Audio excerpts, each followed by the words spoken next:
Cell में क्या पढ़ा था?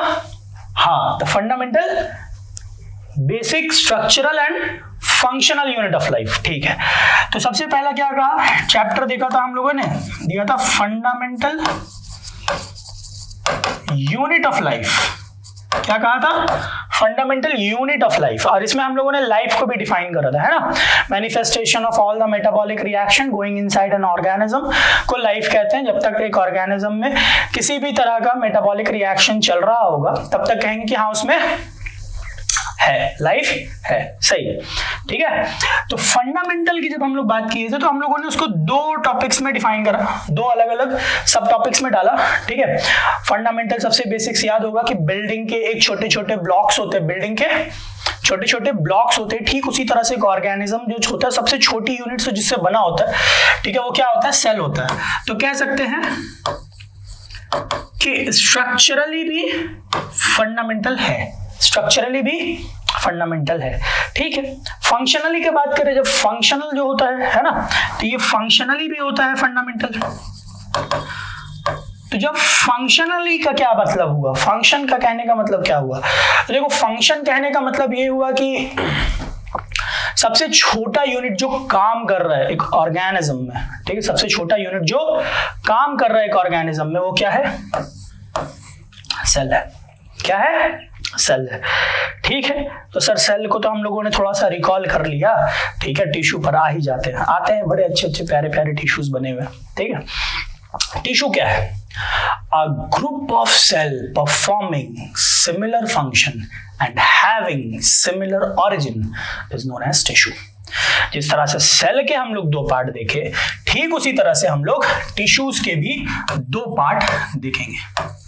नंबर 1, ठीक है, नंबर 1। ठीक है, अच्छा देखो, सेल का हम लोगों ने क्या करा? फंडामेंटल यूनिट ऑफ लाइफ, ये चीज देखे हो। ठीक है, इसको मैं रब कर रहा हूं, ठीक है, कॉपी में एज इट इज इसको उतार लो। ठीक है, पॉज करके। अब देखो, टिश्यू की बात करें, देखो एकदम सिमिलर वे में लिखेंगे, स्ट्राइकिंग सिमिलैरिटी के साथ अपन चलेंगे। ठीक है, तो टिश्यू के बारे में क्या कह सकते हैं? Group of cell. सबसे पहला क्या कहेंगे? वहां क्या कहा था? Fundamental unit of life. यहां कहेंगे ग्रुप ऑफ सेल्स, प्लूरल है, एक सेल थोड़ी ग्रुप बनाएगा। ठीक है, ग्रुप ऑफ सेल्स, पहला ये बात कहा। लेकिन जिस तरह से वहां पे सेल्स में हम लोगों ने देखा था कि दो क्राइटेरिया थे कि वो स्ट्रक्चरली भी और फंक्शनली भी है, ठीक उसी तरह से टिश्यू में भी हम लोग वो चीज देखेंगे। ठीक उसी तरह से टिश्यू में भी अपन वही दो चीजें देखेंगे। क्या देखेंगे?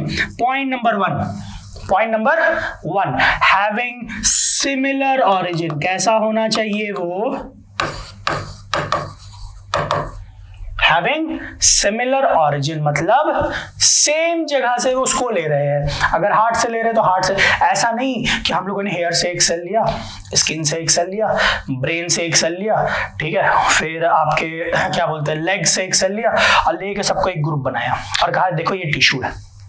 नहीं, टिश्यू को कहलाने के लिए पहला क्राइटेरिया होना चाहिए कि वो कैसे आना चाहिए? सिमिलर ऑरिजिन से आना चाहिए। ठीक है, दूसरा क्राइटेरिया क्या होना चाहिए? Performing similar function. ठीक है, अब देखो जाहिर सी बात है, हमारे स्किन के सेल्स जो हैं वो अलग काम कर रहे होंगे, है ना, ब्रेन सेल्स के अलग काम होंगे, हार्ट सेल्स के अलग काम होंगे, उसके डेप्थ में अपन बाद में जाएंगे। ठीक है, कैसा होना चाहिए उसका परफॉर्मेंस? परफॉर्म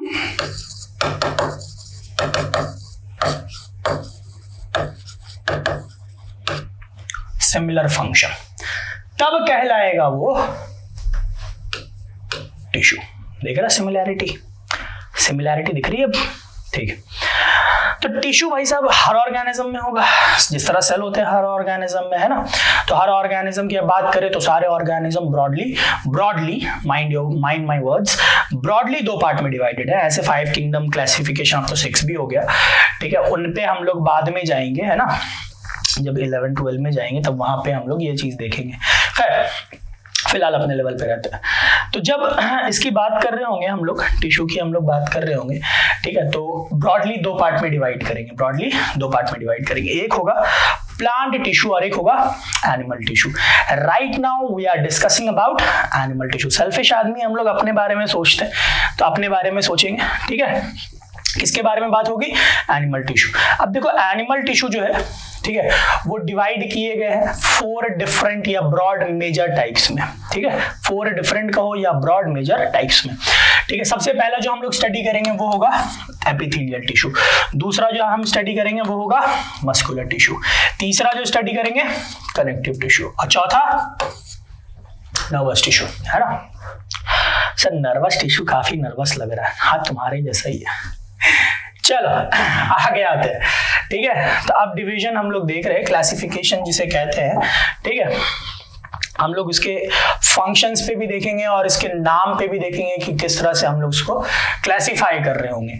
तो एनिमल टिश्यू को हम लोग पहले on the basis of its function classify करेंगे, on the basis of its function. लिख लो यहाँ पे यार, लिखना चाहो, ठीक है, basis of function. Best notes बनाओ, नोट्स ऐसा रखो कि अंधा भी उसे पढ़ ले, है ना।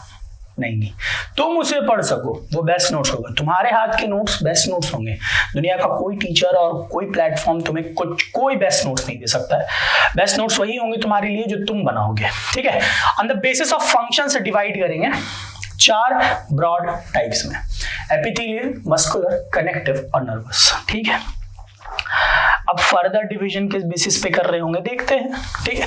एपिथेलियल टिश्यू का पहले बात करें तो अच्छा, नाम से मतलब कुछ समझ आ रहा है? नहीं आ रहा है, कोई बात नहीं, ग्रीक वर्ड नहीं आएगा, ठीक है, ग्रीक नहीं आता ना हमें, ठीक, बताते हैं। एपी का मतलब होता है, एपी का मतलब होता है अपॉन, क्या होगा? अपॉन। थीलियल का मतलब होता है ग्रोज, क्या होगा? ग्रोज। Epithelial मतलब a tissue which grows upon another tissue, a tissue which grows upon another tissue वो कहलाएगा epithelial tissue। सर इसके मेजर फंक्शन बताएंगे यार, सब्र करो, आगे अभी देखेंगे, ठीक है। इसके कई तरह के फंक्शंस हैं, हम लोग ईच एंड एवरी फंक्शन को डिटेल में जाके देखेंगे, ठीक है।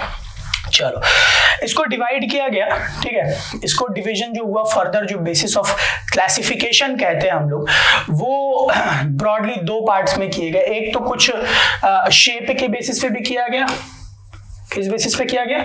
शेप के बेसिस पे किया गया, और एक है जो फंक्शन के बेसिस पे किया गया। जब उस तक पहुंचेंगे तो समझ में आ जाएगा, अच्छा सर यही है वो बाबा बाबा ब्लैक शेप, ठीक है। तो लाइन आया, यहां से हम लोग डिवीजन शुरू किया। सबसे पहले simple squamous epithelium, simple squamous epithelium, ठीक है। कहां पाए जाता है? ठीक है, अपने ऊपर वाले, है ना, सिंपली ये होते हैं। स्ट्रैटिफाइड स्क्वैमस एपिथेलियम, ये लेयर्स में है, स्ट्रैटिफाइड, ठीक है, स्ट्रेशन है इसमें, एक के ऊपर एक, एक के ऊपर एक।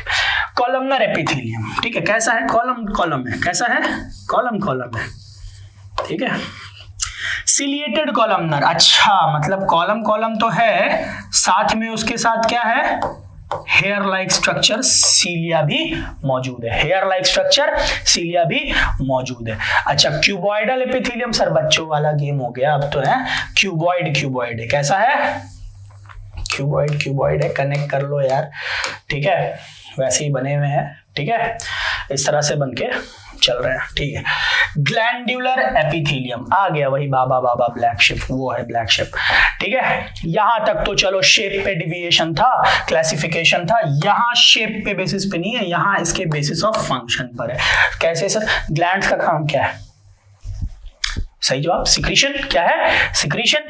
तो ये जो एपिथेलियम होता है ये ग्लैंड्स में भी मौजूद होते हैं, और इसका भी major function same as gland होगा, क्या होगा? सिक्रीशन। क्या होगा? सिक्रीशन, ठीक है। तो ये तो एपिथेलियम की बात है, ठीक है। दूसरे आते हैं मस्कुलर टिश्यू, मस्कुलर टिश्यू है, किसकी बात हो रही है? अच्छा इंडियन हंक साहिल खान है, चलो वो भी सही है, आर्नोल्ड तो है ही हमारा, है मस्कुलर मैन, ठीक है, मस्कुलर टिश्यू, ठीक है। तो सबसे पहला मसल स्ट्रिएटेड मसल, सबसे पहला स्ट्रिएटेड मसल, ठीक है। ऐसे मसल्स जो हमारे वॉलेंटरी से चल रहे होते हैं, हमारी मर्जी से चल रहे होते हैं। इसका दूसरा नाम होता है स्केलेटल मसल भी कहते हैं इसे। ये हमारी मर्जी से चल रहे होते हैं, ठीक है। देखो हम ये हाथ को हिलाना चाह रहे हैं, ठीक है, बाइसेप दिख रहा है, बड़ा अच्छा बना है, मेहनत करिए, ठीक है। हाथ को हिलाना चाह रहे हैं तो ये हिलाने में जो हेल्प हमें मसल्स कर रहा है, ये कौन कर रहा है? Striated muscle, voluntary muscle. पैर है, चलने की कोशिश कर रहे हैं तो कौन हेल्प कर रहा है? जो पैर के मसल्स हैं वो यही है। नॉन स्ट्रेटेड मसल जो हमारे काबू में नहीं है, इनवॉलेंटरी मसल्स भी कहते हैं इन्हें, इनवॉलेंटरी मसल्स भी कहते हैं। तो भैया नॉन स्ट्रेटेड मसल की बात होगी या इनवॉलेंटरी मसल मतलब हमारे बस में नहीं है।